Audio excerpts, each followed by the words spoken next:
And for me, acting is creating magic. It's creating that sense of this is happening right now just for you. Welcome to the Creative Mindset Podcast. My name is Isolde Trachtenberg, and I'm super happy you're here. On the show, I focus on creative thinking, problem solving, and living. Most often, I'll discuss how to ignite inspiration, meet challenges, and achieve goals through creative thinking. Sometimes I'll have guests who give their perspective. Usually, it's people who are already living their best and most creative lives. Okay, let's get to it. I'm so excited to bring you this next guest. Paul Liberti is an amazing person as well as an incredible teacher. He's one of my teachers, in fact. And wow, have I learned a lot from him. He currently teaches competitive classes in LA and New York City and nationally for SAG-AFTRA Foundation and also independently in commercial voiceover, audiobook narration, video game, character work, animation. He does everything. He also teaches accents for actors, and he teaches it for film actors, Broadway actors, animation, voice. As I said, he does it all. He also has worked on shows like Disney's Frozen and USA Network's Falling Water, the National Theater's One Night in Miami, and Greater Tuna, Anastasia, My Fair Lady, Brigadoon. He teaches to graduating university students from across the nation at Western Michigan University and Oakland University and many others. He's booked tons, hundreds of voiceover spots and animated series, including Pokemon and Blue's Clues, Noggins, Saturday Night Live cartoons, and Sesame Street. And he's currently the voice of Curious George, which is really close to my heart because I learned how to speak English in part, or actually read English in part, because of Curious George, and also The Man in the Yellow Hat. So he's narrated for Scholastic, Nickelodeon, the Audio Award-winning series Goosebumps by R.L. Stine, and he's also performed on Broadway. He was in A Chorus Line, y'all, A Chorus Line. And he's done tons of Broadway tours and TV, including The Daily Show, Saturday Night Live, PBS, Nickelodeon, Showtime, and more. And on top of all that, he's just an amazing human being. I'm thrilled to welcome to the show, Paul Liberti. Hello, and welcome to the Creative Mindset Podcast. My name is Isolde Trachtenberg, and I'm so happy that you're here. And I'm so happy to have, as I refer to him, the great Paul Liberti on the show with me. Yeah, it's so great to be here. Thank you, Paul. I'm so glad that you are here. So Yeah. before we go any further, I just want to say how grateful I am for all of the guidance that you've given me. So for all of you listening, Paul is my voice teacher, my voice acting teacher, and he has shed light and pulled back the curtains on so much knowledge and wisdom. So you're gonna hear me gush a little. I apologize in advance, but Well, but it's interesting because as I'm a teacher, forgive me for interrupting, I'm a teacher and I've had some great teachers in my life. So I feel like we become who we are by our teachers in life. And I think that's, who we pass on from too. So that's part of it. absolutely, that inspiration early on does. It informs everything we do. If you have great teachers, even just one great teacher in your life who inspires you to strive and to try, it can change the course of your life. I certainly was lucky enough to have that both in music and in writing, luckily. So But let's you're, talk. yeah, yeah. Yeah. Oh, yeah. I'm a singer. I'm actually a singer first and a Wow. violinist and guitarist second and third.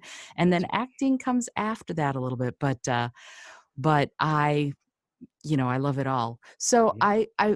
I want to talk to you. There's so much, everything from you're the voice of Curious George to you performed in A Chorus Line. So you have me because Curious George is in part how I learned to speak English. So you had me from very early on. As an immigrant, Curious George was very important to me. And also A Chorus Line, which is one of my favorite shows. So many different touch points. But let's talk about that idea of inspiration. You brought it up, and I'd love to know what inspires you. Who are your inspirations? One of my greatest teachers was Jim Henson, and I got to work with Jim pretty young in my life. I just knew I was going to work with Jim Henson, and I just knew I was going to do that. So I made it happen. And I started because I was a dancer and an actor. I started working at Sesame Place, and I worked my way to dance captain.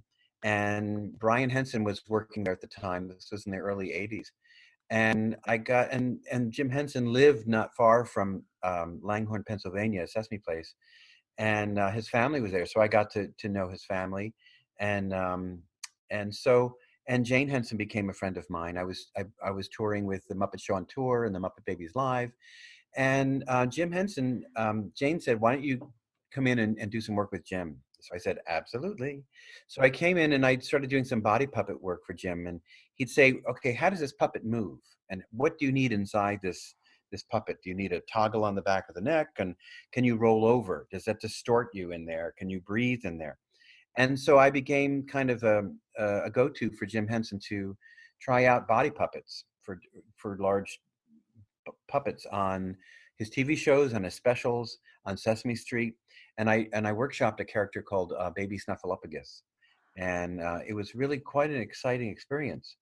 But while we were working, um, they took. He said to me, "Paul, I have to take away Baby Snuffleupagus from you because all the characters on Sesame Street are male. Bert, Ernie, Big Bird, Grover, Cookie Monster—they're all male." He said, "And all the puppeteers are male." And he said, "I need some diversity, so I'm going to give this to a female puppeteer and make this a female character." And it broke my heart a little bit because I had worked so hard on it for months and months. And so he said, "Paul, don't worry. I have another character coming for you, and it's with you specifically in mind." And then he died 3 months later. Oh, my stars.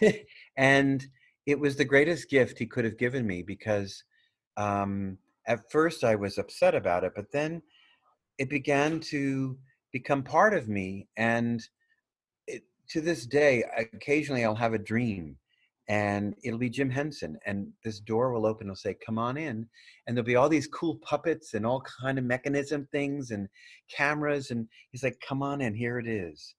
And it's always for me a kind of a flag in my life that something new is coming, and that there's another chance and an opportunity for me to move forward in my life. So one of my greatest teachers was Jim Henson. Michael Bennett from, I've learned so much from him, although I only met him a few times auditioning, but I did get to do the show, A Chorus Line, for years.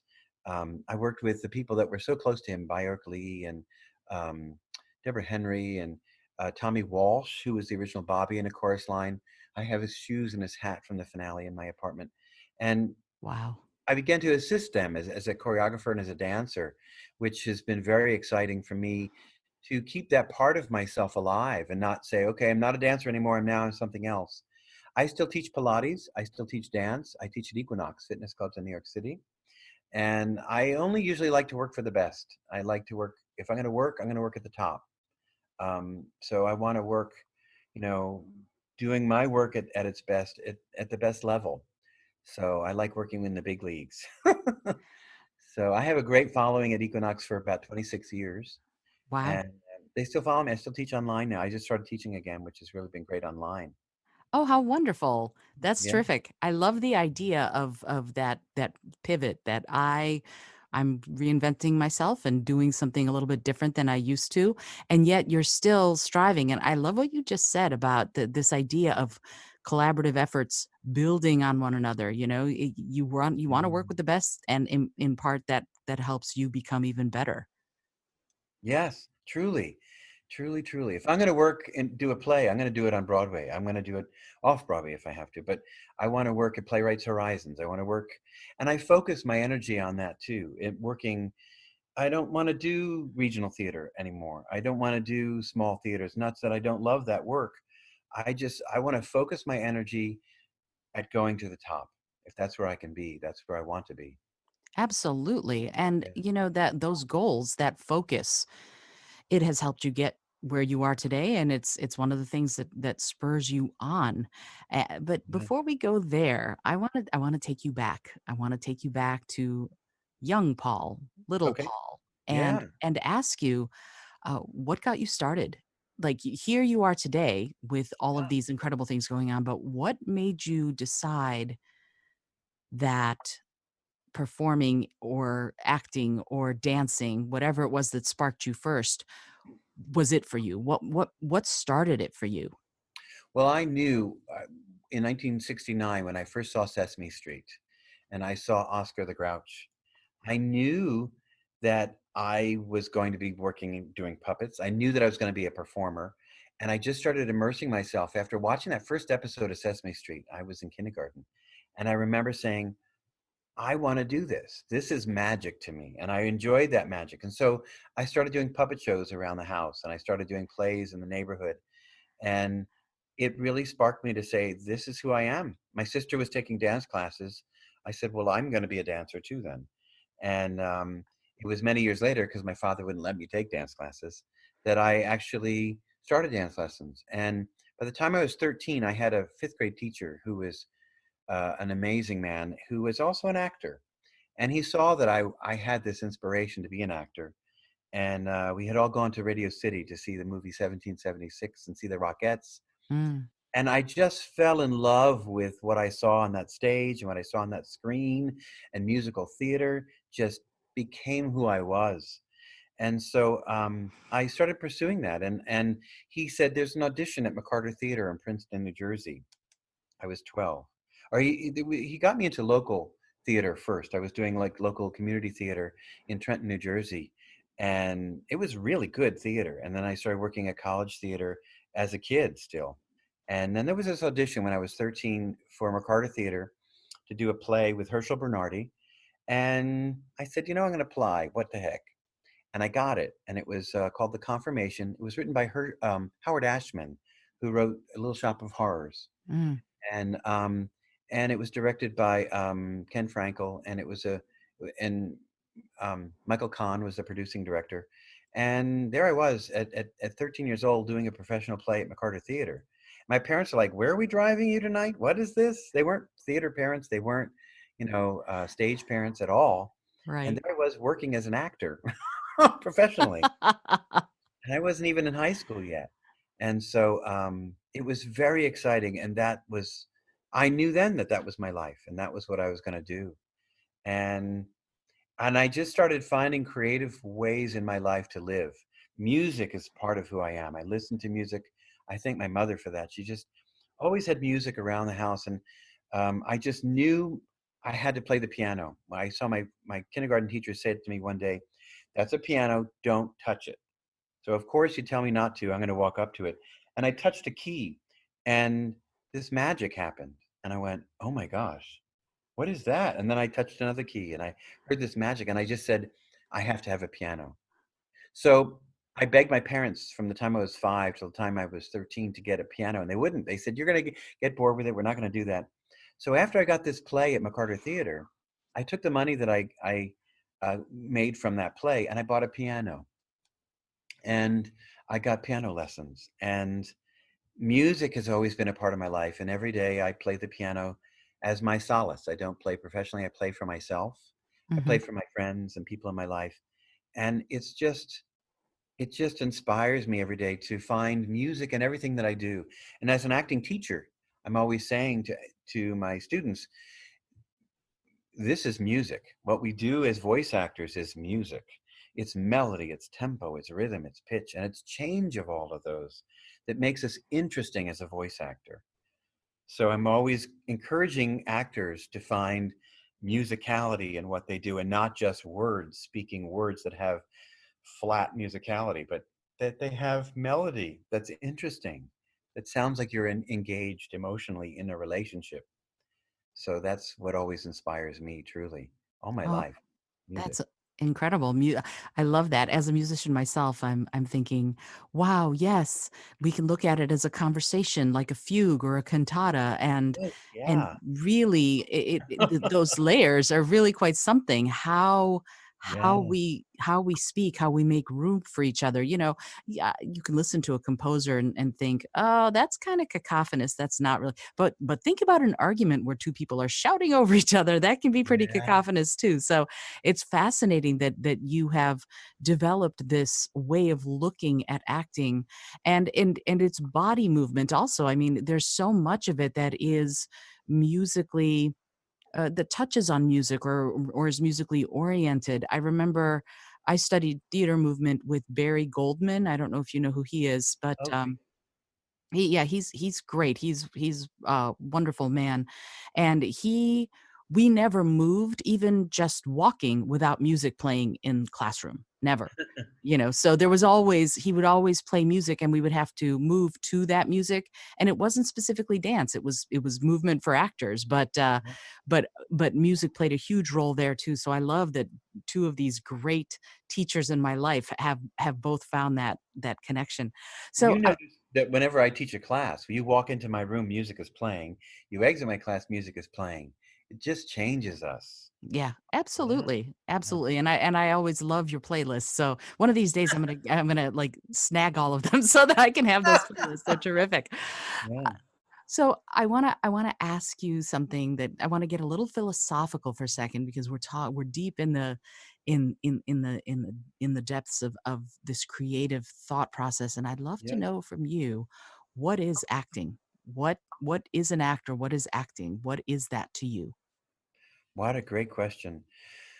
For me, an actor is someone who can tap into who they are, truly, love who they are, and allow yourself to create relationship with an audience, be that recorded, be that live, be that on film, and really be present and aware that what you're creating as a performer is a relationship with the audience, not just the other actors, but also with the audience.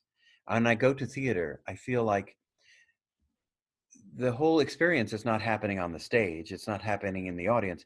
It's that space in between the two, that give and take of energy that you have from an audience. It is so magical and so visceral. You feel it. And when I went to see the play Hamilton recently, it was extraordinary because the audience was so excited to be there. The cast, some of them were they were brand new cast, some of them. And it was just this exchange of love and joy that came back and forth between the two that made that evening such a magnificent masterpiece. And I feel like a chorus line did that. And I felt that when I was doing a chorus line, and I did it for 10, 15 years. I was in a chorus line all over the world. And it's this exchange that you get with an audience. I also got to work at Second City in Chicago. I had auditioned for Lorne Michaels and Saturday Night Live in the late 80s. And it was a wonderful experience going through that audition. But he said to me, "You need some more improv technique behind you." So in the early 90s, after I'd finished a tour of a chorus line, I packed my car without a job, without an apartment, and I moved to Chicago. I had a few $100s, and that day I found an apartment, and within a few days I had an audition for um, the Second City Touring Company, and I got to work in the school a bit. And that changed me as an actor. That experience of finding improv and being spontaneous in the moment. That's what's exciting. For me, listening to an audiobook and hearing that actor perform that text as though they're making it up in this moment, as though they're the voice of the author's pen speaking through that text in that moment. It's magical to hear an actor do that. And for me, acting is creating magic. It's creating that sense of this is happening right now just for you. And that's exactly what we're doing right now. Yeah. Absolutely. And I love what you say in class, and for all of you listening, I have taken so far as many acting classes as I could with Paul, as and I have more signed up when they are offered again. I'm signed up for all the Yeah. rest. And one of the things that I love that you say is that sense of discovery, discovering the text, discovering the situation, discovering your role and your relationship to it. Can you talk a little bit about what that means to you, that sense of discovering the role as well as the text, as well as the character? Sure. Well, it's interesting because you know the text, you've read the text, you know what's going to happen. The audience does not. And so, what you want to do, I love to play in memory. And I often say to actors, do this as a memory, like you're trying to recall something. And I begin to read the text as though I'm recalling it. And it creates this magical moment of this is happening right now for me. This is not somebody reading a script. This is somebody thinking these thoughts. And I really believe that this character is really exists and is creating these thoughts in this moment.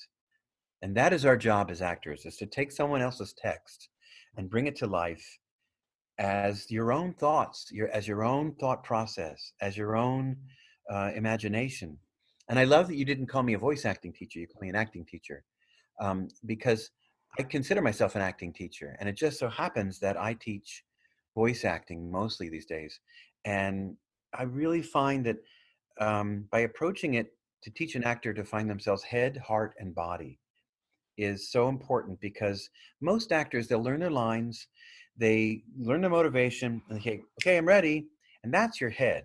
And most actors stop there. But you've got to now go down and personalize this text. Who does this make me think of? Where am I? What am I smelling? What am I hearing? What's happening in this moment?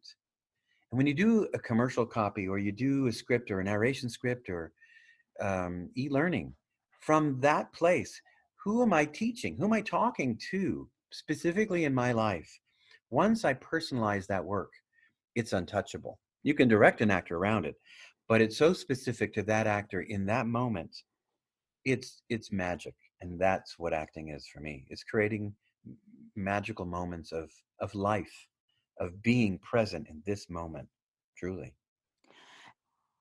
And that right there, that bit of gold that you just dropped is no, seriously, here's my own personal, the testimonial for the great Paul Liberti.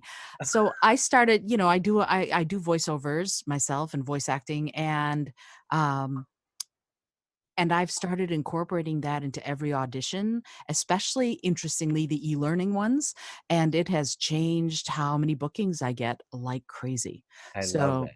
I so love it. so your your teaching works, Paul. Your teaching works. One of my favorite things to say to an actor is, and I want you to say this phrase, say, I'm so nervous. I'm so nervous. I'm so nervous. Say that. I'm so nervous. Now I want you to substitute that word nervous for excited. I'm so excited. Say it differently. I'm so excited. You feel your body change. And I think I and it did change. it's what we feed our minds is the truth. When you say the words I am, what you put after those two words is the truth for us. I'm so scared. I'm nervous. I'm upset. Then you are. And your brain feeds that and goes, okay, he's upset. So we got to dump some adrenaline in him. But if I say, I'm so excited, oh, I'm so comforted, your body and your mind responds to that. And that's really important as actors, that we understand that.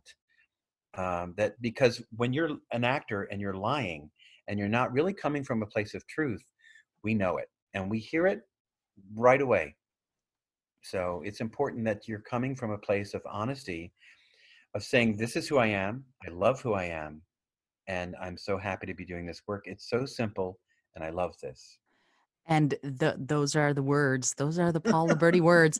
Yeah, and it's true. You should hear how many times or see how many times I go back into my auditions and remove, "This is so simple. I love this," from from the recordings, because Yeah. and yes, I did shake my head as I did that, because that's, to me, that's so important to have that. But something you said, and something I want to touch on, is the idea of knowing yourself and loving yourself as Ah, an actor.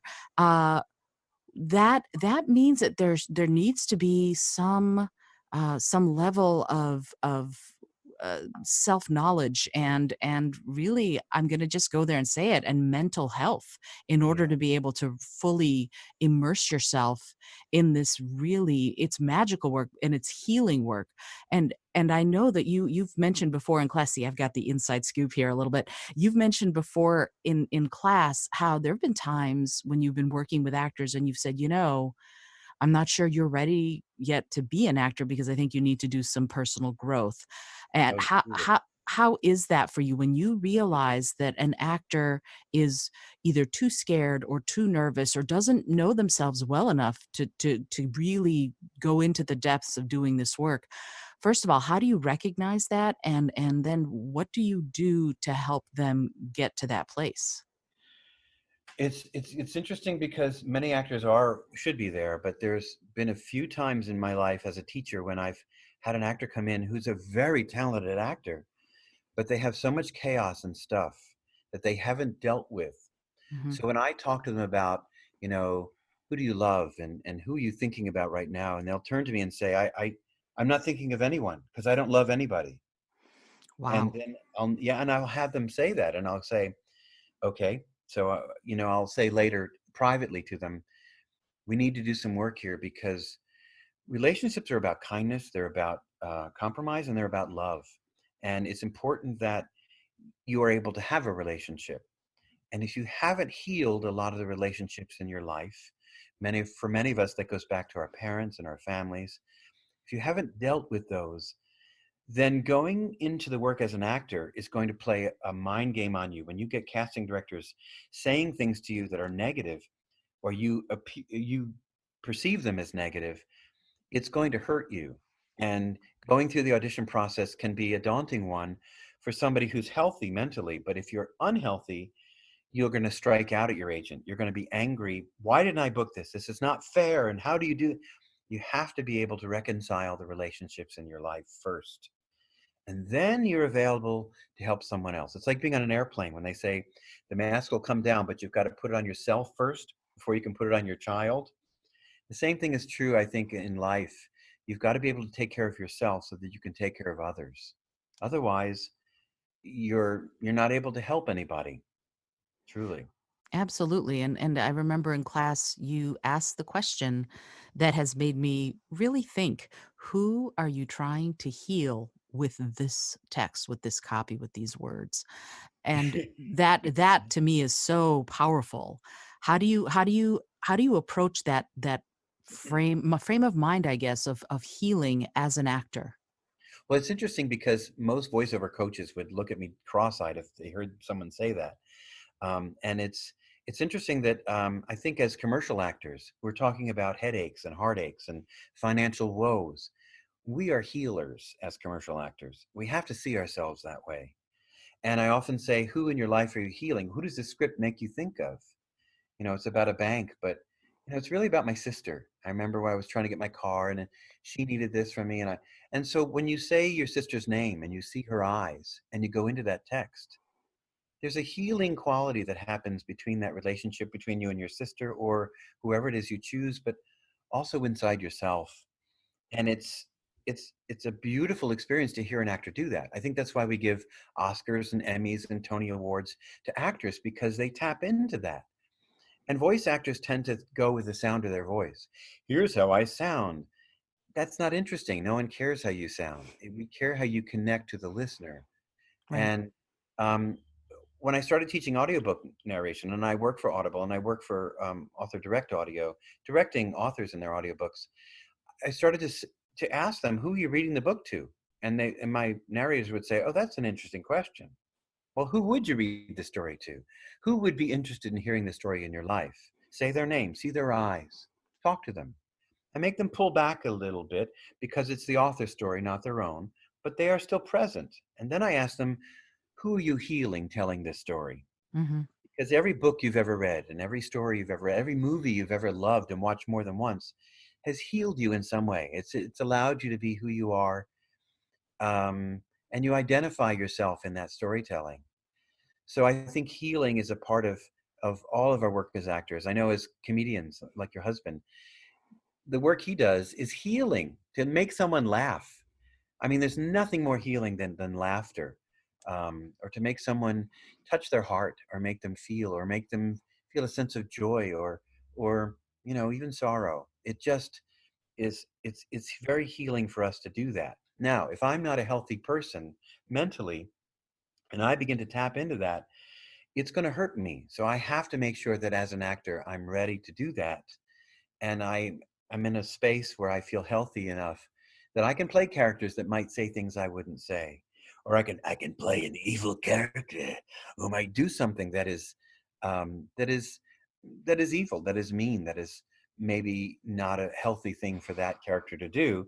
But for me as a person, I have to understand where that character is coming from. That character doesn't think of them as evil. He thinks of himself as the hero.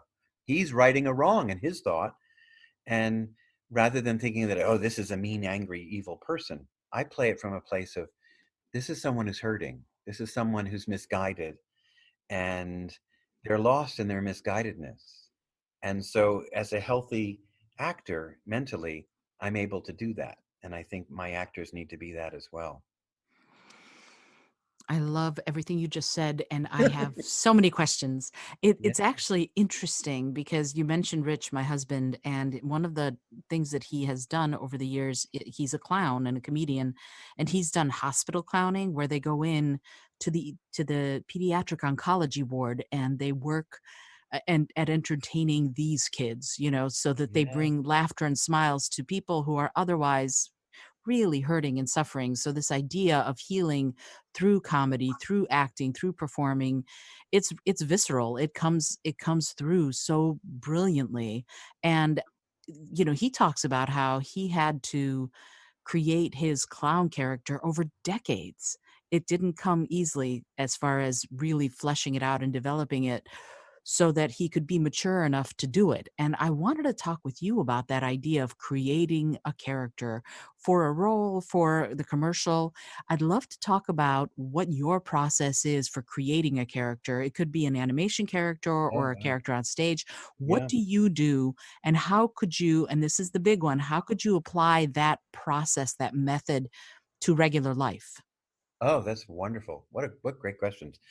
So for me, the process of creating an animated character, as I begin that process, um, there's three things that have to happen. The first thing is I must anchor that character. If I have to base that energy on someone, some entity. It can be a couple different energies. It could be my nephew. It could be my niece. It could be another actor. It could be an amalgam of a couple different ideas. And I usually start from anchoring that character to someone or something. Someone is best for me, and then I must change.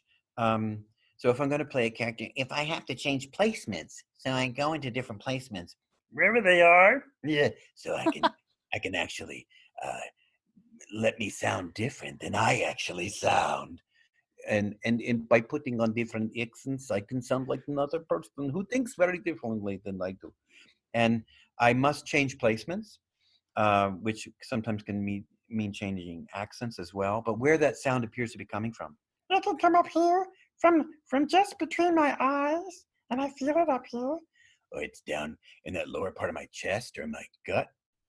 Um, and the other thing that has to happen for me as an actor is I must change energies. And energies for me is we have three different energies. One of them is a kinetic energy, which is what I'm doing right now. We equate with the physical. But an internal energy is where I lower the volume and I ramp the intensity, and it becomes an internal thought. But I'm speaking externally, but it's internal. So I might start a script external and then go into an internal thought, then go back to external, then internal.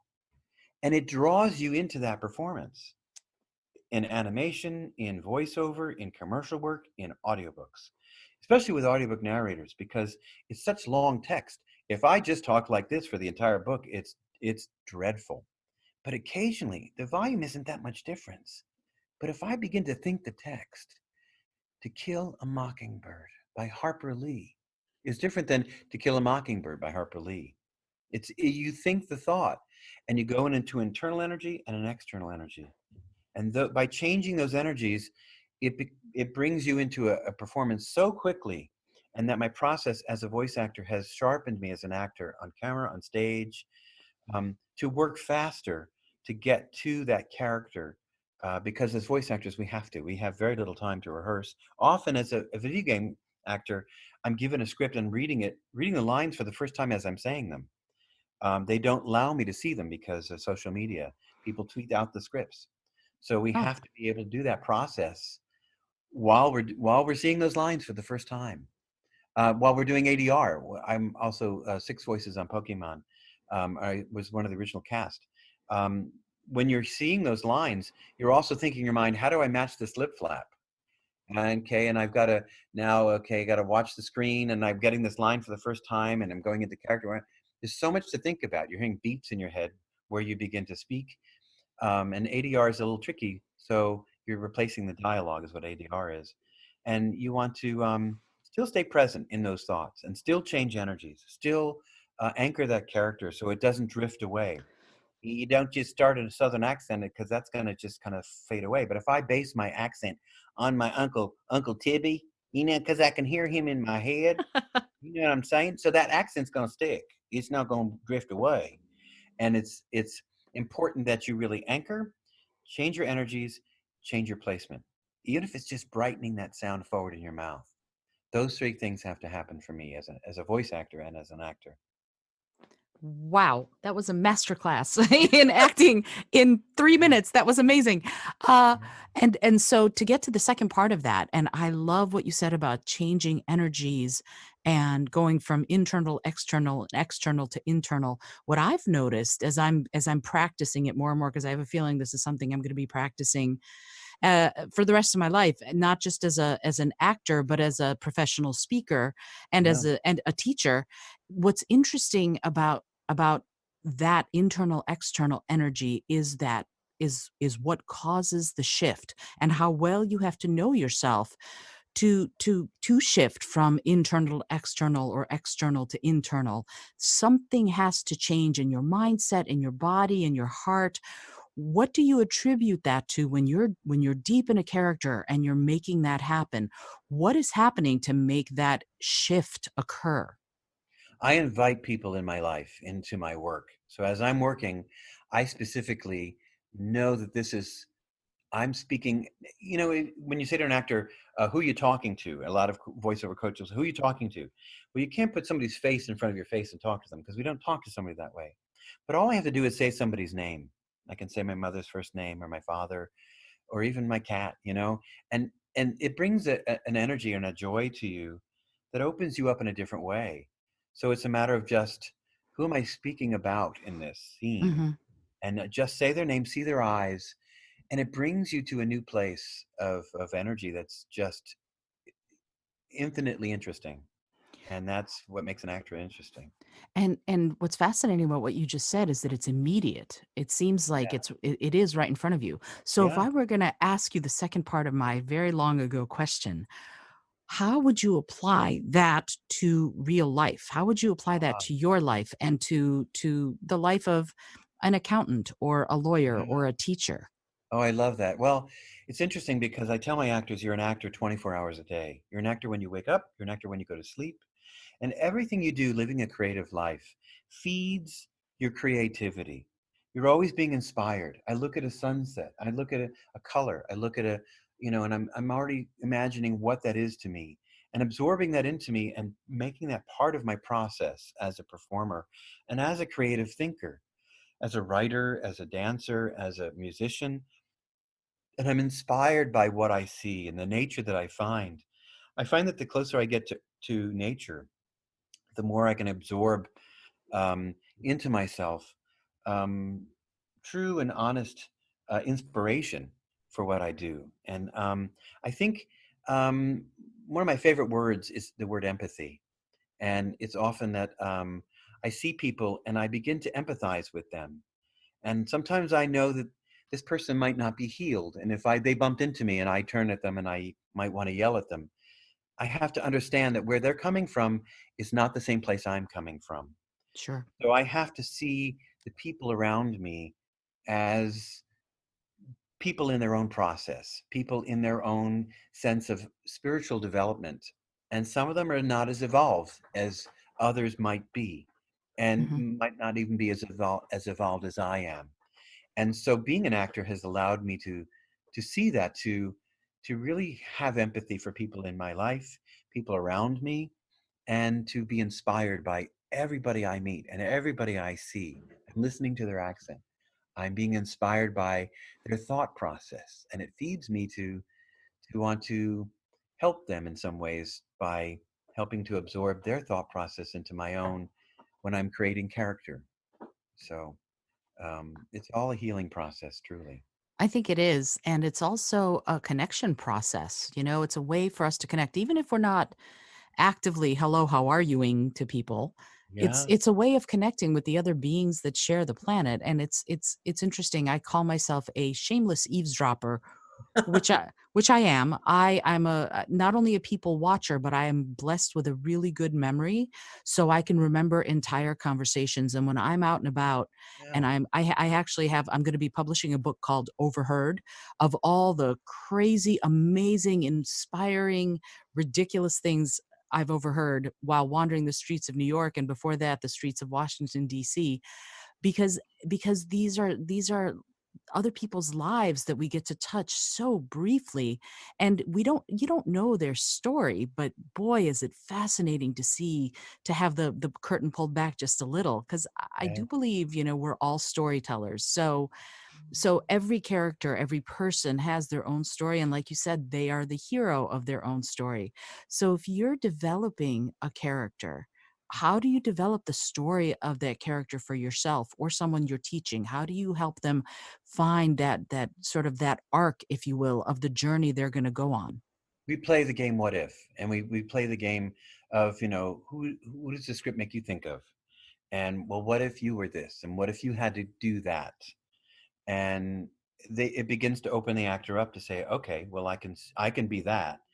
And we begin simply by just asking ourselves questions about this character, and how do I see myself in this place? And it's funny, I've been cast in roles where I go, how do they ever see me as this? I can't find myself in this role at all.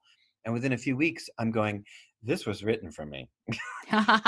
you know and it's you just have to continually find yourself in the work, because anybody can play any role. We are all one. We all identify with each other because we're all connected. And it's just really interesting that you must really find yourself within everybody you're asked to play, even if it's just an audition. That is, in those moments, that role is yours. When you're auditioning, our work as actors is auditioning every day. It's funny because I had to let my family understand that in their lives, when you're looking for work, you're unemployed. Mm, But when you're an actor and you're auditioning, you're looking for work, that is our work. right. Our job as actors is to look for work every day. And you have to allow the people in your life to understand that. Otherwise, they think you're a bum. You know, well, you're never working. What's wrong with you? You're always auditioning. That's all you do.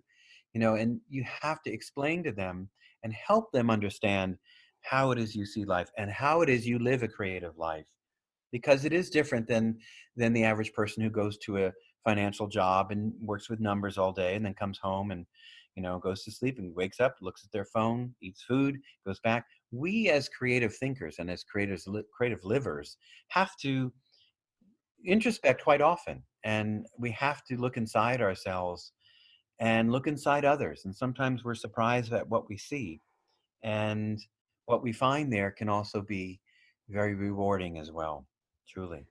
Right now, Absolutely. we're all isolated um, in time and place right now, but I feel like we're all alone, apart, and together at the same time.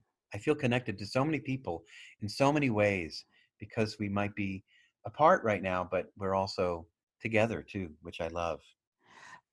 And you know what's really amazing to me about what you just said? It's the collaborations that I'm seeing sort of strike up, that I never expected. People are doing incredible work together, even though we're all in our apartments or houses or whatever. Yeah, Where people are reaching out to one another and getting inspired by one another and building on top of what other people are building to create incredible art. I It's at love a that. distance, but it's still happening. It's incredible. Last night I did a guided meditation based on Louise Hay teachings, Mhm. and it was so beautiful to be able to do those meditations and affirmations, and I would never think of myself doing that. I'd never. And if this hadn't happened, I probably would not have. But it was such a healing thing for all of us that went through it together. I'm going to do it again. Oh, I'm so glad. Yeah, every Yay. Sunday. Yeah, I yeah, couldn't make it last night because I was doing my own thing, but, I'm gonna definitely try next week. So I wanna ask you something about this idea of creative life. It sounds to me like you've already answered the question, but I wanna see if there's anything else yeah. that we can talk about with that before we move on to the rest of the many questions I still have. Oh, Uh, so how has your creative life informed your regular life? How do you view going shopping for food, and how is that, do you know what I mean? Yeah. Because I'm very drawn, for example, when I go shopping for, let's say, fruits, I can't just buy whatever fruit. I have to look at what looks the best as far as the colors. Are they vivid Uh, and bright? Does the fruit have a scent, an aroma that I'm captivated by? That's kind of how I pick my produce. It takes me a while, I promise. But still, I end up lingering over things like that. And really, just like being captivated by a sunset, a good produce display will fascinate me for some time. Do you find that that sort of thing happens to you? And if so, how? oh, absolutely, and very much the same way. I love, well, food is a wonderful gift to us, and I love making a meal. I love, especially if I'm making it for someone I love and people I love, is making a wonderful soup or a wonderful gazpacho, or and really Mm. enjoying picking out the tomatoes and picking out the cilantro and the smells. We've been growing basil, fresh basil on our Oh, windowsill. Oh my gosh, it's the best. you haven't lived until you've had fresh herbs, Yeah, and tarragon and fresh rosemary growing in your apartment, and then to be able to use that in food you're cooking, it's pouring love into what you're doing. It becomes, absolutely. yeah, I grow my own basil out in my apartment too, and in the summertime when I go, "Oh, I want pesto tonight," just being able to go and yeah, snip the leaves off and put it in ah, the it's incredible. Just yeah, incredible. yeah.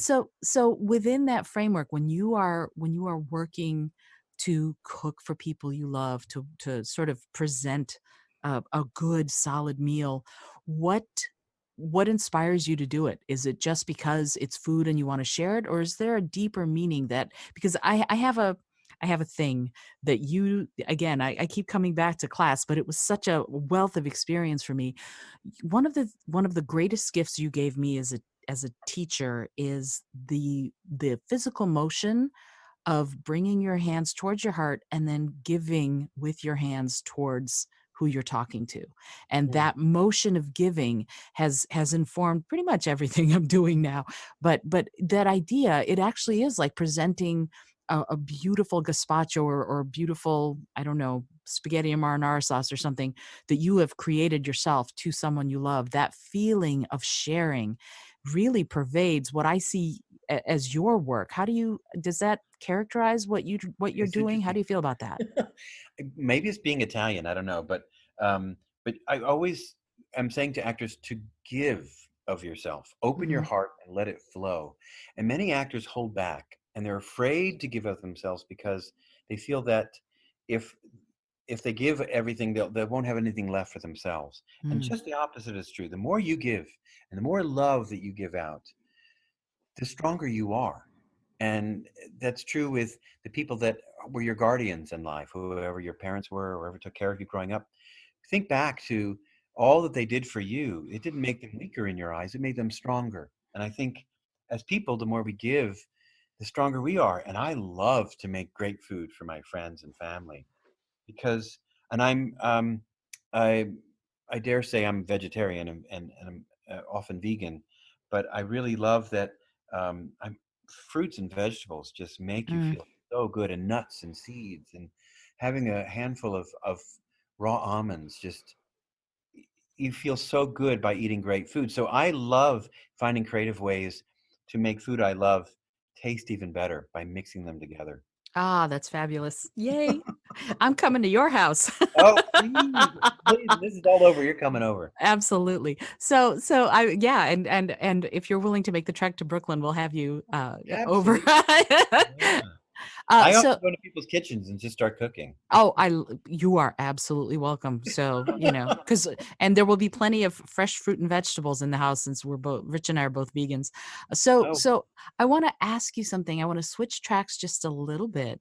And there's again, I'm so grateful that you are giving so much of your time and your energy to this, because I have so many questions, and we'll be done by tomorrow. No, I hopefully not quite that long. So when you're preparing, when you're doing food or a role that you're acting, or even, or I know you're doing voice directing now, which I think is so fabulous. Directing other people to do their characters, to create their characters. Something in you must have shifted at some point to make that happen, to make you go, okay, I'm a performer, absolutely. And yet I have this other love, which is directing. What was the influence around that? And in fact, who are your biggest influences? I'd love to know that. Who Wow. has influenced you in the shifts that you're making and also in the life that you're living? Wow. It's interesting. Um, I'm writing notes here. It's interesting because um, one more time the question. Where were we? So the Who's question my is, inspiration? yeah, well, the influence, who influences you in your creative life? Who are your influences? And also what influenced your the shit that you've had Uh, shifts in your oh, life yeah, as a dancer, yeah, as a puppeteer, as an actor. You're what multifaceted, I will say, as a creative being. And I think a lot of people are afraid to be multifaceted as yeah. creatives, or whatever they do with their lives, even though I think we're all creative. But something sparks that feeling to be free to make those shifts, and I'd love it if you Yeah. could talk a little bit about that. Absolutely. I think two of the greatest teachers in my life were two of the most creative people I know, two of the funniest people I know. My parents. My father used to build airplanes. Um, Wow. he's still alive. He's 92, and he would build them in our garage. He'd build them in our basement. You'd come home and there'd be a wing in the basement. There'd be a tail of an airplane sticking out the back of the garage. And when we come home and we'd look at the newspaper, he'd have drawn airplanes on the newspaper. So you couldn't read the article because he Wow. just drew an airplane on it. My mom illustrated children's books, and she was an artist and did a lot of for Crane Publishing, a lot of the books that I grew up with in school, that we all grew up with. A lot of the illustrations, pencil sketches you saw, were done by my mom. And Wow. and so they inspired me to really um, be a creative person always. My mother was always painting things. She was always doing crafty things around the house. And so when you come into my home, you see Muppet things and you see creative things around, because it just inspires me every day um, to be creative in everything that I do. If you go to my Facebook page, I don't just put pictures up of me eating meals. I try and inspire people on my wall. I try to do everything I do. I want to entertain and inspire others in what I do, rather than just say, "Look at me." You know, one of my favorite voice directors is Brad Bird. I just Oh, I love Brad Bird. oh, I've learned so much from him, and I really want to do more voice direction. I've worked in LA and I've worked in New York and I've worked around the country for SAG-AFTRA Foundation, and I've taught hundreds of actors in audiobook narration and commercial work and in character building for for animation. And it's exciting to watch any actor. I can work with any actor you give me, and they're magnificent if you allow them to be, and if you allow them to find themselves in the work that they do. e- Extraordinary work comes out of any actor, and any actor, in my opinion, can be a star and a celebrity, because once you tap into who you are, it's interesting, and it's fascinating to see someone accept who they are and bring that to the table. It's when an actor hides that it becomes more difficult to see that performance. You go, well, that was good, because it's guarded and it's Right. not open-hearted. And Right. truth, the secret to it all is love. I was auditioning, believe it or not, this is strange. If when I worked with the Muppets, Jim Henson died in 1990. They auditioned a few of us to replace him. It was pretty obvious that the gentleman that did get it at the time was going to get it because he was so close to him. But they did audition a few of us, and I would have loved to play that character. And I really understood. Hi ho, Kermit Frog here. You're fired, Piggy. I really would have loved to have played that character, um, but it was a And character that I loved. mhm. I was also in the 90s, late 90s, asked to replace another character, which was the character of Barney, which I didn't quite relate to because it was not an adult character. Mhm. But when I auditioned for it, they said, "There's something about you that intrigues us. We love your audition." And there were three people, one from California, one from Colorado, and myself, that were flown down to Dallas and were considered to replace that character. And they said, "What's missing from your performance is love." And you know, a lot of the actors that auditioned, they had that, that sense of, what does Barney say? Barney, hello again to all my friends. And they would imitate the way he sounded, Mm-hmm. but they didn't have that real sense of sharing. Mm-hmm. And that really spoke to me, because when you put love into the work and you say, "I love you," you really mean what you're saying. And love really is present because you've personalized that into someone you really do love and visualize in front of you. Then that's untouchable. That's when you create magic as a performer and as an audience. It's magic to watch an actor do that, because you feel that love present and that joy present in their work. Truly. And you know what's fascinating about what you just said, that feeling of magic, it stays with you as an audience member. And I'm a complete stage show and movie dork. I have thousands of movies and have watched them all multiple times, and love musical theater more than just about anything. But there are certain performances, certain things that stay with you and really changed my life. And it's interesting that you brought up Brad Bird because he plays Edna Mode in The Incredibles. And Edna is I have a little action figure of Edna that I'm looking at right now in my office because she is such an influence on my life. When I This is going to sound a little ridiculous, but I'm going to have to tell you this quick little story. That performance infected me. It didn't just impact me, it infected me so much that I have a little librarian who lives in my head, and her name is Edna, and she looks suspiciously like Edna Mode.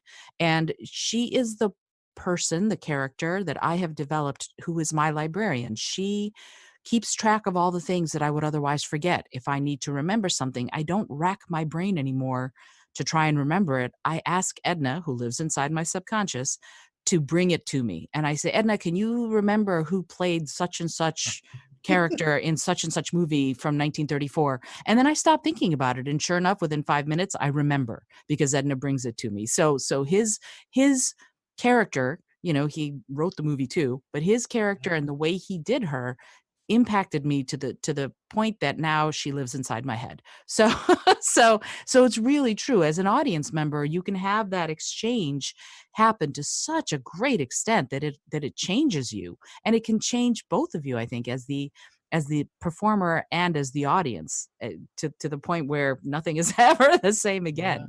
Yeah. It's It's interesting. incredible.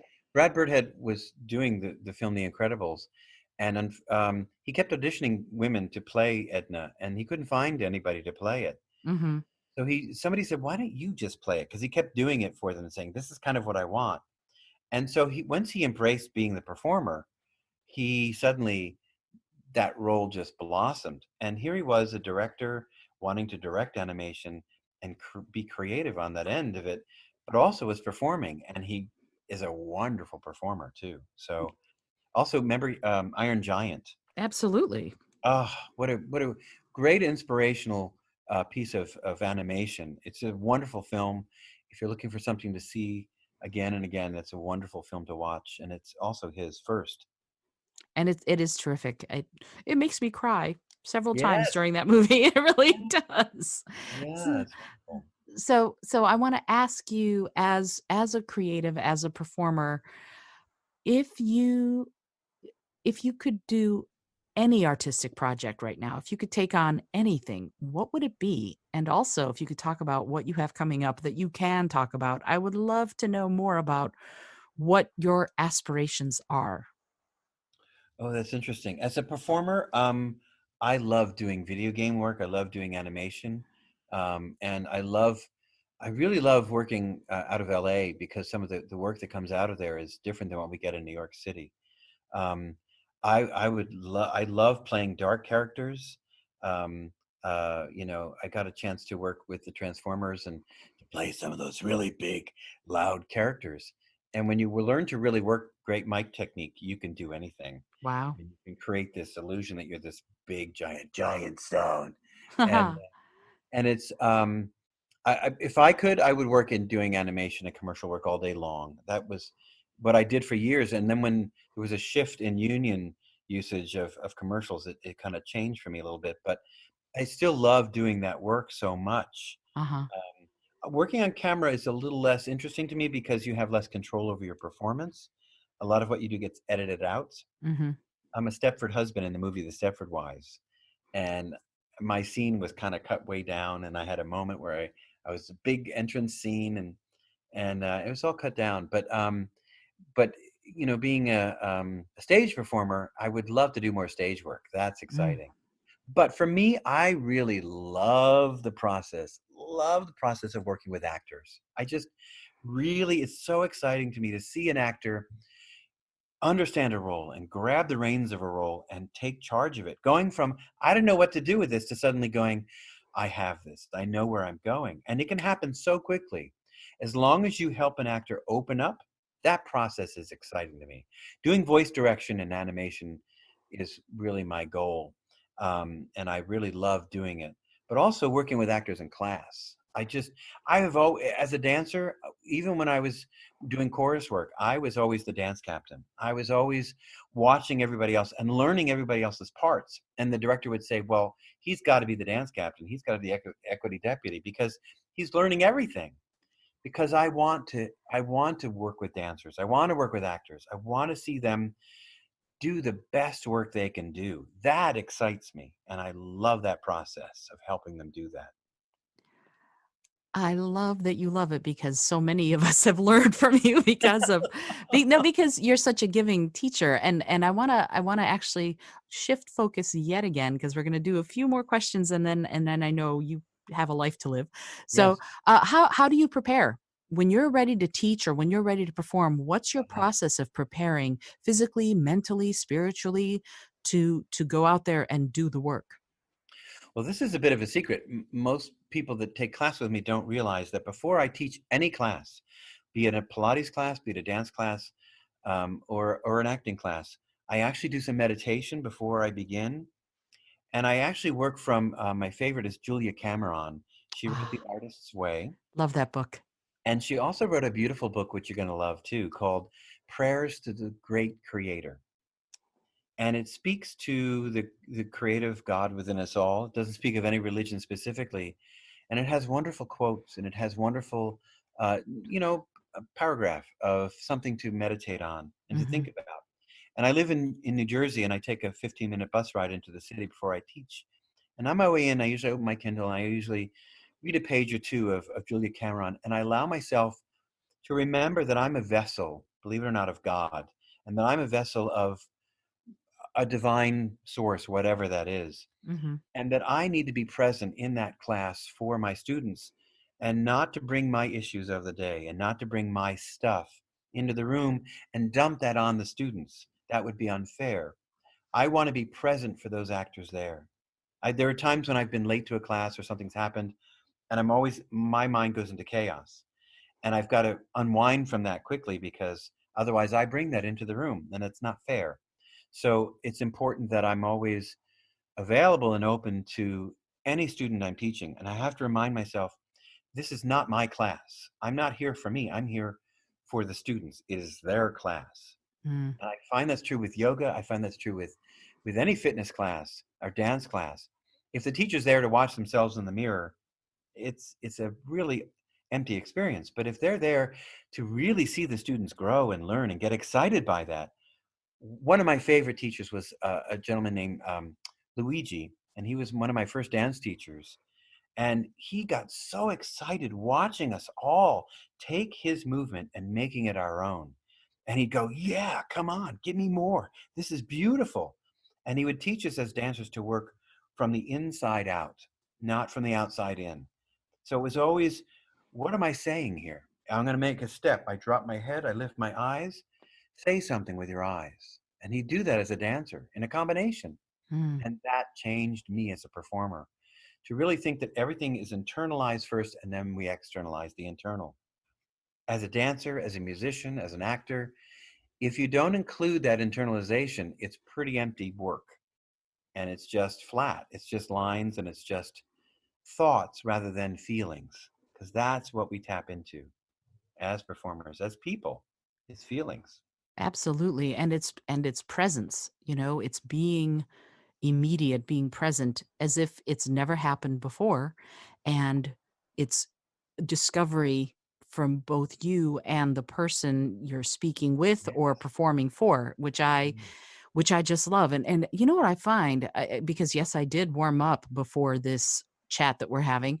Excellent. Because I do that before any kind of interaction. I also meditate, and I say a little prayer that I will be of service, essentially, that I will help the person or people that I'm going to be interacting with in some way. That's my goal in whatever it Exactly. is I'm doing. And so when you do that, when you're in that place of wanting to be of service, I would love to know from you, what are you connecting to? I know you mentioned that there's a prayer to God or to a more divine being, if you will, and Julia Cameron, whose work I love, and I still do Good. morning pages every single day and have been since 1997. Uh, Wow. yeah, so it's what allowed me to write 6 books, Oh, It's wonderful. changed my life. So, are you drawing on anything, or do you really believe that you're more channeling as you move through your teaching and coaching and your performing? And don't think I've forgotten you mentioned music, because I wanna talk more about that too. Uh, what is happening in that present moment for you? Are you thinking about the technique, or are you just so well versed in the technique now that you can be vulnerable and let it just flow? Yes, the technique has to fall away. The same thing I would tell to a dancer. Being able to point your foot is important. Being able to hit passe is important. But it gets to a point where you have to let go of that and just dance and just move and just let your process be part of who you are. Um, yeah, and it's just tapping into, um, you know, I think I tap into everybody in my life that inspires me. Mm, Uh, and I have so many extraordinary people in my life. And I feel inspired by every single one of them. And I feel like when I take a journey, I don't ever do it alone. I do it with those that love me. And I feel such love and support from everybody in my life because they express it, because I allow them to. I ask them to. I ask them, to be a part of my life, and I invite them in. And it can be vulnerable too, but it's also very rewarding to open your heart and to invite people into that heart. Um, and I think it's what a creative does, and I think that's what we express. Is creatively we express love, we express our heart and our divine presence within us because it's within everyone. And I think the more you seek a divine presence in everybody you see, mm. the more you find it within yourself, and the more life is satisfying, and the work you do is satisfying, to feel that we're all guided by some other force beyond ourselves. And that began out in the universe somewhere. And we're all connected to that big bang that happened. We're all part of that explosion. We were all in there. And everything around us was in that big bang. And everything you see, everything you touch, everyone you know, we're all part of that energy. And it's all connecting all of us. And that's what we tap into all the time. People call it God, people call it many names, but it's all there. Science it's in science. It's not just spiritual. It's all part of the connection of all of us. It absolutely is, and yet that vulnerability can be, it's daunting, Yeah, yeah. to take that first step. So if you were talking to someone, anyone, a new acquaintance, and they were interested in opening up to their creative life, what guidance would you give them? What would you say? How could someone start living that more creative life, getting more into that mindset, that frame of mind that allows them to open to their own innate creativity? Follow your passions. Dreams are like weeds; they don't go away. And wouldn't you rather end this life with memories of things you've done rather than dreams of what you didn't do? And I think passions are what must drive us. When I see someone like Michael Bennett, or I see someone like Jim Henson, that were so driven to do the work that they did, what was their inspiration? What drove them to do the work? Mm. Their passion for their love for what they do, and that's that connection that they got from other people by doing that work. That's what drove them and drives us. So it's really connecting to your passion. If you love music, sit down and play a piano, pick up a guitar, learn the violin, hum, sing.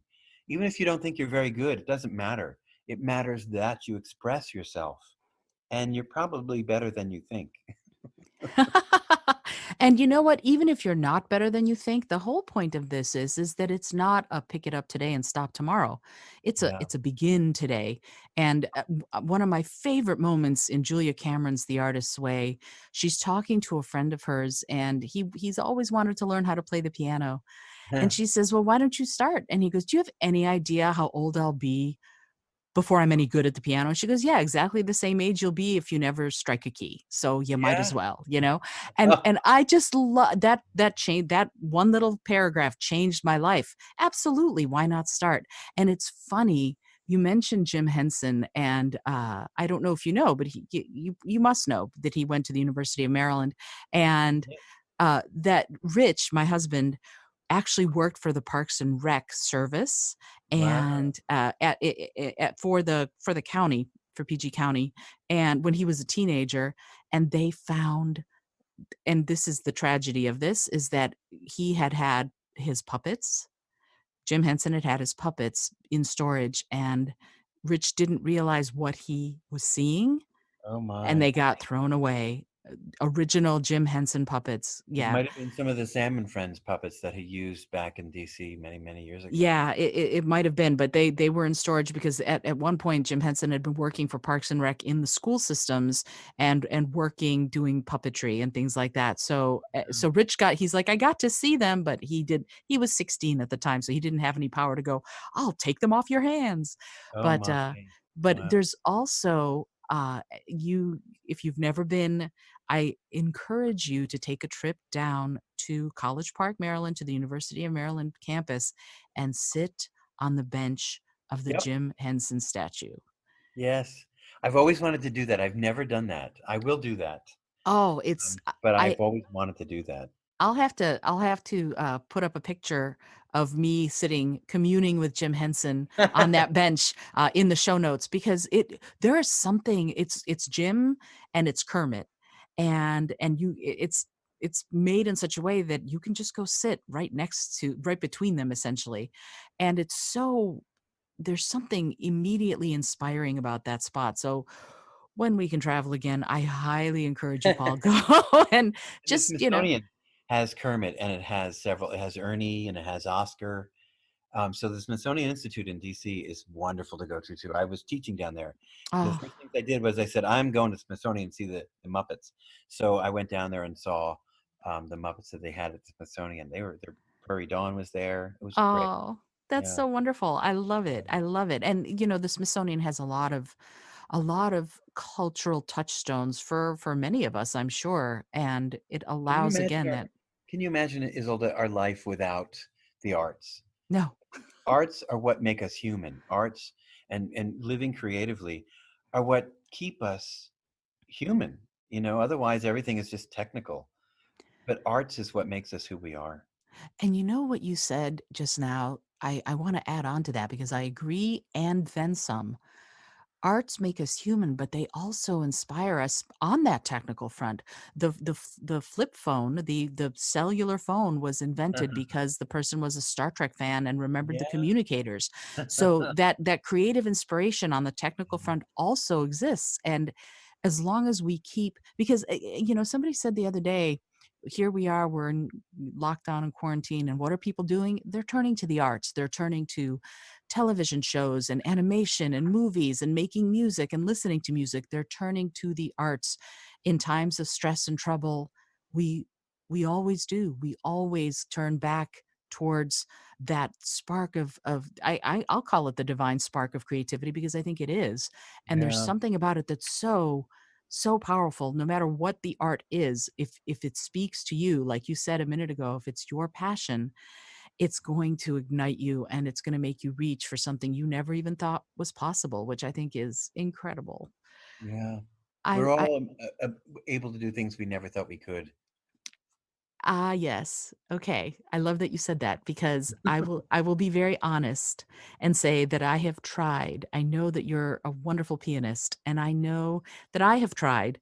I'm a violinist and a guitarist, so I play really well with my left hand, but my right hand is rubbish. So, Oh, so I am not a pianist, but I love the piano, and I would love it if you would be willing to grace me, and by extension, the listeners, with a little bit of piano before we end this amazing conversation. I know that you're so gifted as a creative person. You're, no, seriously, you're a singer, you're a dancer, you're an actor, you're a voice coach and a voice director and an acting coach and an acting director, and the musician. And you were playing for me a little bit, and you said earlier, well, which one of these do you think I should play? And I'm like, all of them.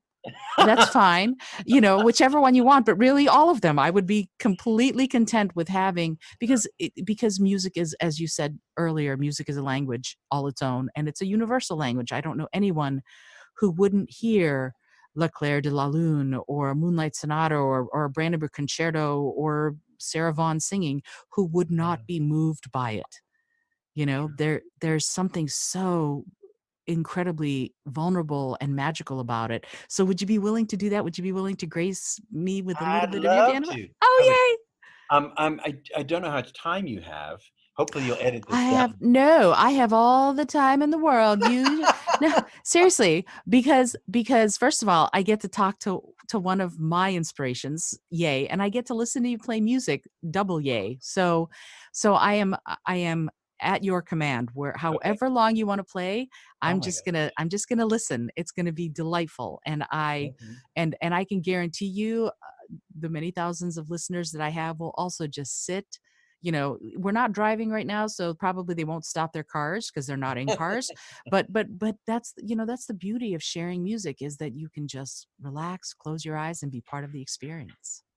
One of the things I love about classical music is that it's like traveling to another time period. Mhm. And I feel like I'm communing with Chopin and Beethoven and Debussy from another time, and it's Mhm. transportive to play classical music for me. I do play a little bit of jazz. I'm going to play a little bit of Moonlight Sonata, I think. Yay. Um, yeah, One of my favorite pieces. and then I'd love to play you a jazz piece called "What If," which I'll talk about in a moment. But Awesome. a little bit of Moonlight Sonata then. Perfect. All right, hang on. Let me just adjust my mic here. Um, Ah. See, this is the thing that no one tells you. When you're doing these podcasts, you are in a position where you're facing a microphone, and you probably have this little black ring in front of you, which is called a pop filter, so that you don't pop your peas really hard. But in the meantime, if you want to change things in live performance, which this is, you end up having to do a lot of different things to make it happen. this is a 1912 Steinway, which was a gift to me from someone very, very dear to me. And it has a long, wonderful story, which is for another time. But here is Beethoven's Moonlight Sonata.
That was beautiful. Wow.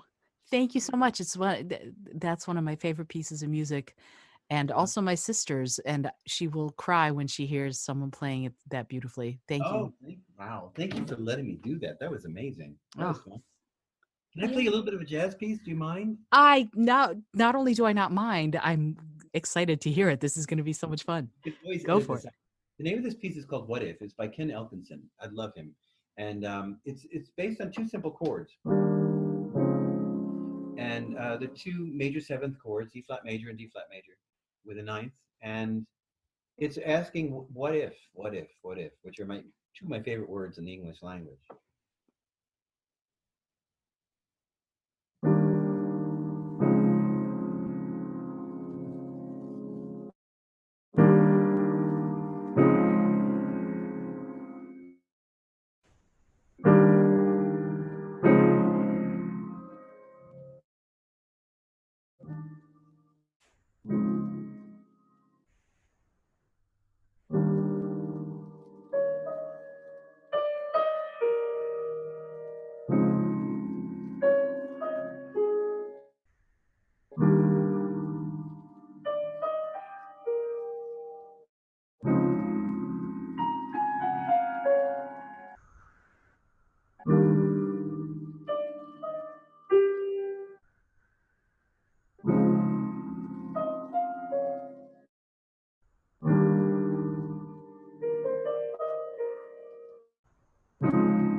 That is such a beautifully introspective piece. My goodness. And the same thing I would say to a musician is to discover the text in the moment, really speak the thought, have a relationship, you know, and it's all music. Everything that we do is music. It is, and it's interesting how if you had decided to play some piece that was more romantic, let's say, or a piece that was more frolicking, we would feel that way at the end. Both you as a performer and us as the audience, we would be uplifted or we would be changed by having participated in listening. Do you know what I mean? Oh, sure. I Absolutely. How wonderful. How what a gift. Thank you so much. I cannot. Absolutely. This has been a gift for you to let me open up. Thank you for. Not everybody wants to hear from me all the time, so. Oh, I beg to differ, but that's it's funny because I've been telling some of my fellow students in your classes, guess what? Paul's going to be, and everyone's like, no way. So so everybody is super excited. I have now hundreds of people who are excited to listen to what to the wisdom and to the joy and to the love that you've been speaking about today. Yeah. Can I'm I give so you a few grateful. places where people can find me? Oh, Um, absolutely. I want you to tell me yeah, all that, and I'm going to put the links to everything on sure. the show notes so that you can so that you people can more easily find you for sure. Take the children you love to www.curiousgeorge.com. Harcourt Mifflin created this beautiful web page, and it's different than the PBS version of Curious George. And you'll hear me as the man in the yellow hat as well as George. And let's help George, you know. And I it's love it. games and stories and wonderful things. It's an award-winning web page, and it's all based on the original books of Curious George. And in the books, Curious George is a little more ornery than he became on PBS. So, and PBS version is Frank Welker, who I adore, and he's one of my inspirations as a voice actor. But also, you can find me on Facebook. If you are interested in voice acting, come to a page called Voice Over Tune-Up, and you'll find Paul Liberti's voiceover community, and you'll find me there. You can also find me on Facebook, and it's just wonderful to be part of the voiceover community. I find voice actors to be the most giving of all actors. They're willing to help you out and share their information and their knowledge with other actors in such a wonderful, warm way. And I try and help create that community and inspire all those beautiful actors every day on that page. So that's what that's about. You can And you also find me do. on a wonderful page called Michael Bennett and His Musicals on Facebook. And there I connect a lot of the singers and dancers and actors and fans of Michael Bennett, from Dreamgirls and Company and Follies and Coco, and all the people that were in those shows. A Chorus Line are all on that page, many of them. And as we have a birthday, you'll see all these wonderful people reach out to each other, and it's just very exciting to create that community too. Wow, I had no idea. This is brand new Paul Liberti scoop. I had no idea that Oh you yeah. were Oh, on I'll put there. you on the page. Yeah, you got to go there. It's one of the warmest places on Facebook, I think, especially musical theater, because it's connecting everybody, the fans and the people that were there doing it, and those that work with Michael, those that were dance captains for Michael. They're all on that page, and they're such incredible people. And I'm inspired by them all because I got to work with all of them too. And many of those performers on those pages, I Wow. I got to work with, and those that I didn't, I now get to know them through that page. Wow, So that's so wonderful. yeah. There's something so special about that kind of it's almost it's not time travel as much as it's a strand that connects you to the creativity of the past. I just watched a video the other day of the Hamilton cast singing Yeah. oh what was it they sang? Was it God I Hope I Get They It? sang "What I Did for Love" from A What I did Chorus Line. yeah, Yeah, and it was incredible because at the end, they got the original cast up on stage. It yeah, was I just and I'm sitting there weeping, and Rich is going, "What is going on? You don't understand. They just had a chorus line." So yeah, there's that touchstone from the past is so wonderful. Before I leave you to your life and let you yes. go, I have just a couple more things that I'd love to know. If you could have a plane skywrite anything for all the world to see, what would it be? What would you want to tell us? Written in the sky. Mhm. Um, well, the word love comes to mind, and love each other. I mean, that's the greatest teaching anybody can give you, is to love yourself. And the other word that comes to mind is forgive. And I think we must always forgive ourselves and forgive yourself. I think I would put that in the sky. Forgive yourself. Mm. It's okay to forgive yourself, and and love. That's the answer to everything. The answer to every question truly is love. It is. I I attain to I aspire to that. I haven't gotten there yet. I'm gonna call myself a work in progress. Yeah, yeah, But yeah. I love what you said about forgiveness. There's a David Mamet movie called House of Games Hmm. from the 90s that I adore. I think it's a what a psychological thriller, and the sort of tagline from the movie, informally, because I don't think it was the tagline, was when you've done something unforgivable, forgive yourself. And I thought, wow, that's incredible. I mean, the movie is not, it's not about nice people. There are no nice people in that movie ultimately, No. but this idea of digging deep inside yourself, accepting that you've done something that could be painful or hurtful, and forgiving yourself so that you can do better next time and make And move amends and on grow. from it Yeah. too. Not hold on to the forgiving yourself is the hardest forgiveness you will find in your life. You can forgive others, but forgiving yourself is the most difficult. And it's one that I'm striving to really always find every day, truly. Yeah, and it's a wonderful thing to strive for, I think, for all Hmm. of us, because there's nobody walking around that doesn't have some sort of pain or ache or hurt. But if we True. can forgive ourselves and we can then forgive others, then we can put down those burdens, and that's such a freeing thing. I love Oh, the idea of that. What a freeing thing. yeah. And one last thing, because I am going to put all of this stuff, there's going to be all this stuff on the show notes page. It's going to be wonderful. No, there's going to be a tome written on it, just on my adoration and respect for you. I wanted I to know share if, the same for you, Isolde. oh, You've grown as an actress in so many beautiful ways, but it's really about finding yourself. And I really love the actress you're becoming and you've become. I thank you. I'm grateful that you said that. That's lovely to hear. And I love it. Being a performer and sharing art in that way is unlike anything. Whether it, honestly, to me, it's stage work and being a musician or doing acting of any way that connects to people is thrilling and humbling at the same time. It's magic. I think you're right. It's magic. It is it's a chance for us to look into the cauldron and bring out something that's never been before, and I think that's incredible. Yeah. So, is there anything else that you would like to leave us with? Any last bits of wisdom or words or anything that Yes, you'd like to say? there is something I'd love to add, and that is something I learned from Jim Henson. And just doing the work that we do, it is someone else's success is not your failure. And as an actor and as a performer, I think the most difficult thing for us to deal with is the daily sense of rejection that we get from Mm, the work that we do.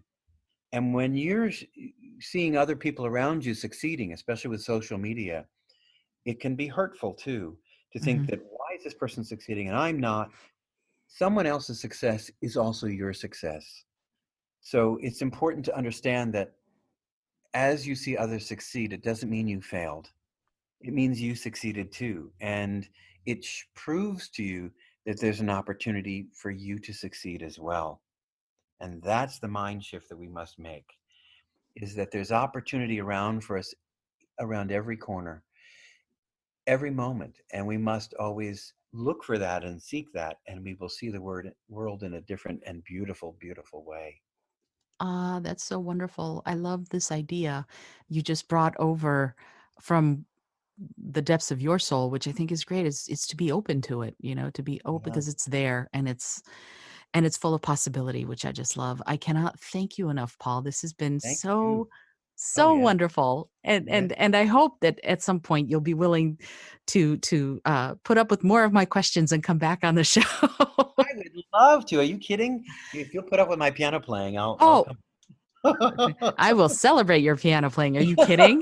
This is I this what a treat. What a what a fabulous treat to hear yet another sort of glint in your diamond. What a wonderful thing that you have yet this other facet to your creative life that is so beautiful. And so, I mean, you've probably heard this before from other people who've heard you play, but every note you strike is heartfelt and it comes through in the playing. It just does. Thank So, you so much for saying thank you. Thank oh, you. it was, I'm just, see what you didn't see because you were playing and you couldn't hear. I turned everything else off and I muted myself. I turned off my monitor and I just closed my eyes and I listened to you play because it was moving and delightful at the same time, because you were playing one piece I know so well and another piece that I didn't know, and just feeling your love for the instrument that you're playing, first of all, and also your love for the music was ah You're so gonna make me delightful. cry. Thank you. Thank you. Oh, okay. Okay. Back on track, Isolde. Back on track. Okay. Yeah. So thank you, Paul. And, Yes, and thank you. I'm grateful beyond belief. And I'm glad that you're going to be willing to come back because I didn't get to all my questions. So Oh, good. if, yeah, it's going to be more, and I'd love to hopefully talk more soon. Muppets too. I'd love to talk about Yes. my experiences with Jim Henson and Jane Henson and his kids and so much of experiences of life. I also worked at the Grand Ole Opry in Nashville, Tennessee. See, Um, this is what I'm talking about. We have like another 14 episodes that we're going to be yeah. doing with Paul Liberti, one Ah, after the other. No. I know. I yeah. won't monopolize your time too much, but I do hope, and I'm really grateful that you're going to come back and talk more about that, and also more about your as you learn more about your own process, because it's so fascinating to see how you're such a multifaceted creative person, yet you make all of it work, and you spend time teaching others to help Yeah. them find that within themselves too. So, I'm really grateful, and thank you again. Thank you so much. Thank you. Thank you. I Okay. gotta just say this too. I love you, Isolde. Thank you so much. Oh, Paul, I love you too. You're just So much. the best. Thank you. Okay, I'm gonna have to stop this Mutual Admiration Society right now to Okay. say thank you for all of you who are listening. I hope that you have enjoyed this conversation, even a tenth of how much I enjoyed it, because it's with one of my teachers, and getting a chance to talk to one of your teachers and really ask the questions that you want to know. It's so special. It's so wonderful, and it allowed me the opportunity to get to know one of my mentors better. And I cannot recommend enough that you go to Paul's Facebook page and you get to know him as a performer, as an artist, as a creative, and just as a beautiful, wonderful spirit and person. So find him, get to him, take classes with him if you ever have a chance to, because wow, is he incredible. Get enriched by knowing this man. Seriously, you will. I mean, that's just how it is. You will. And I want to say thank you for listening. And I hope that you enjoyed this episode. And I know I'm repeating myself, but that's what happens when you get excited. You repeat yourself. So thank you so much. If you are enjoying the show, please consider leaving a review for the podcast wherever you listen, whether it's Google Podcasts or iTunes. And also get in touch with me and get in touch with Paul and let him know and me know questions that you have and ideas that you have and thoughts that you have, because we're all in this together and we're all going to make it work together. So thank you once again. This is Isolde Trachtenberg for the Creative Mindset Podcast, sending you all of my love, and I'll see you next time. Thanks so much for joining me today. I really appreciate you being here. Please subscribe to the podcast if you're new, and please tell your friends about the community we're building here. Today's episode was produced by Isolde Trachtenberg and is copyright Isolde Trachtenberg 2019. Today's music was from Kevin MacLeod, Laser Groove, and Ave Marimba, brought to you by Creative Commons License 3.0. As always, please remember this is for educational and entertainment purposes only. Past performance does not guarantee future results, although we can always hope. Until next time, I send you all of my love.